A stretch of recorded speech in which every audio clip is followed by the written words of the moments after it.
Hermanas y hermanos, el Señor esté con vosotros. Escuchamos ahora el texto del Evangelio de hoy, viernes de la semana del octavo domingo después de Pentecostés, según el rito ambrosiano. Lectura del Santo Evangelio según San Lucas, capítulo 10, versículo desde 38 hasta 42.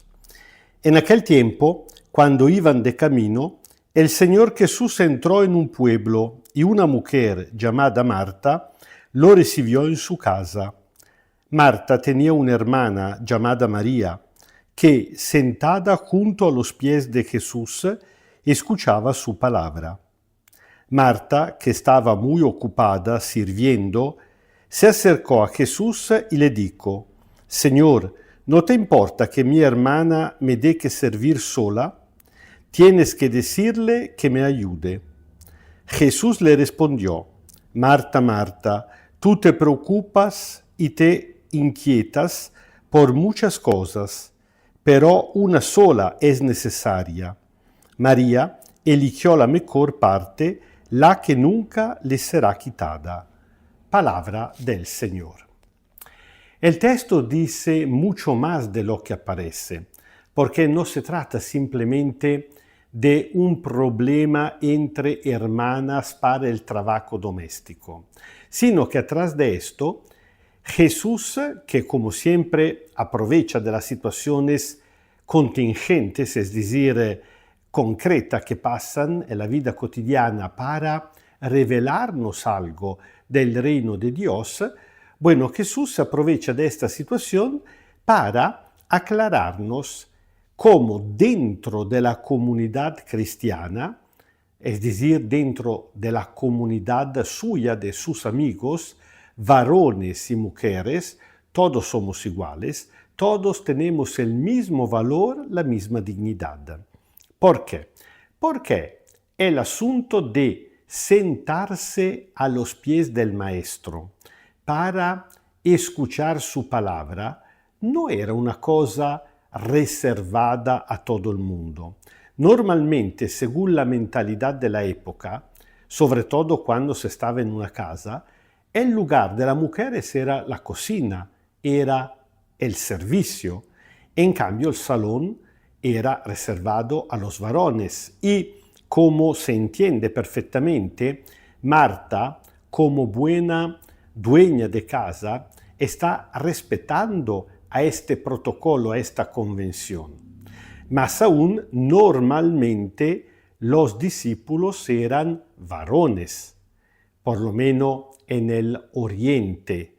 Puede ser que en alguna escuela de filosofía helénica habían algunas mujeres de la alta sociedad que recibían clase, pero normalmente en el Oriente antiguo los discípulos solamente eran varones. Y, por encima de todo, sentarse a los pies del maestro estaba reservado al discípulo principal, al más importante, al primero de la selección.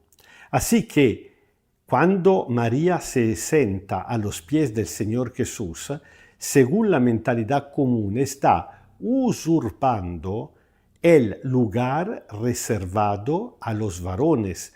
Se está tomando no solamente una libertad, sino una dignidad que no tiene.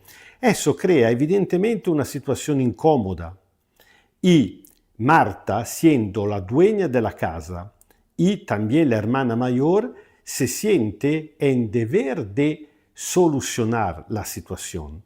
Al mismo tiempo, pero exactamente como los otros, no se permite intervenir directamente, quitando a María sin el permiso del Señor Jesús.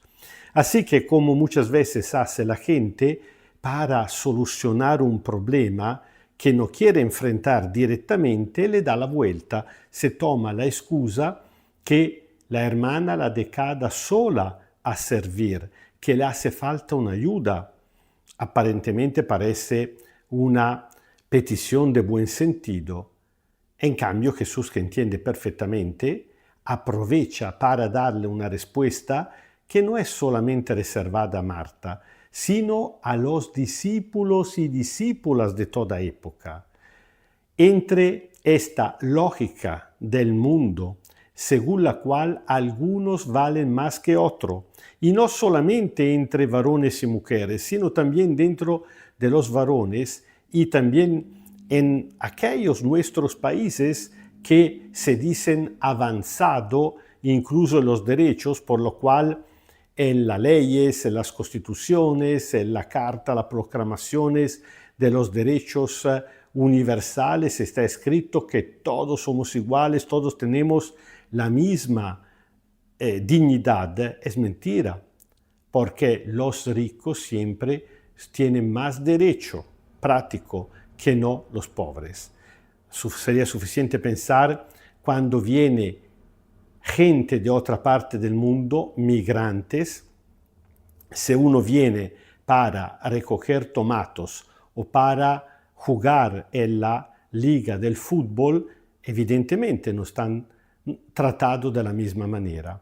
Así que Jesús aprovecha de la situación para decir que entre esta lógica del mundo, según la cual hay una escalera de importancia, de dignidad, de deberes diferentes, y la lógica del reino de Dios, donde todos tenemos la misma idéntica dignidad, porque todos somos hijos e hijas de Dios. Y yo diría algo más, que faltar de respeto a un hijo o a una hija de Dios significa faltarle de respeto a su padre.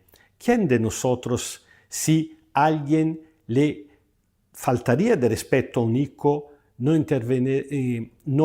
entraría directamente en la cuestión para defender al hijo, dando a entender que esto lo considera como una ofensa personal hecha a sí mismo? Eso vale también con Dios. Faltar de respeto a un hijo de Dios significa faltar de respeto a Dios mismo. Es una lógica totalmente diferente. Dentro del reino, dentro de la comunidad del Señor Jesús, no hay ninguna diferencia de valor, de dignidad, de derechos y de deberes entre varones y mujeres. Por eso, Jesús no solamente defiende María con su opción, sino también que subraya cómo entre la lógica del mundo y la lógica del reino, María ha elegido la lógica mejor, y por eso el don que va a recibir nadie y nunca podrá quitárselo. El Señor esté con vosotros. Kyrie eleison, Kyrie eleison, Kyrie eleison. Os bendiga Dios Todopoderoso, Padre, Hijo y Espíritu Santo. Amén. Y si tenemos un corazón sincero, tenemos que reconocer que esta clara palabra del Señor Jesús nunca fue respetada hasta el día de hoy, ni siquiera dentro de su propia comunidad de la Iglesia. Tenemos que reconocer que, más allá que las divisiones de trabajo, de papeles, de rol, de todo lo que se puede decir, es cierto que hasta el día de hoy hay discriminaciones dentro de la misma Iglesia. Y eso puede pasar porque hay discriminación dentro de la cultura, dentro de la familia, y todo esto se refleja dentro de la Iglesia. Tratamos nosotros primeros de actuar de manera diferente, de tratar a toda la gente según su propia dignidad, de hijas e hijos de Dios, y pedimos el don del Espíritu porque, así como muchas veces los últimos papas han dicho, predicado, perseguido, por fin, incluso dentro de la comunidad de Jesús, esta igualdad que Jesús no solamente predicó, sino exigió, pueda cumplirse definitivamente.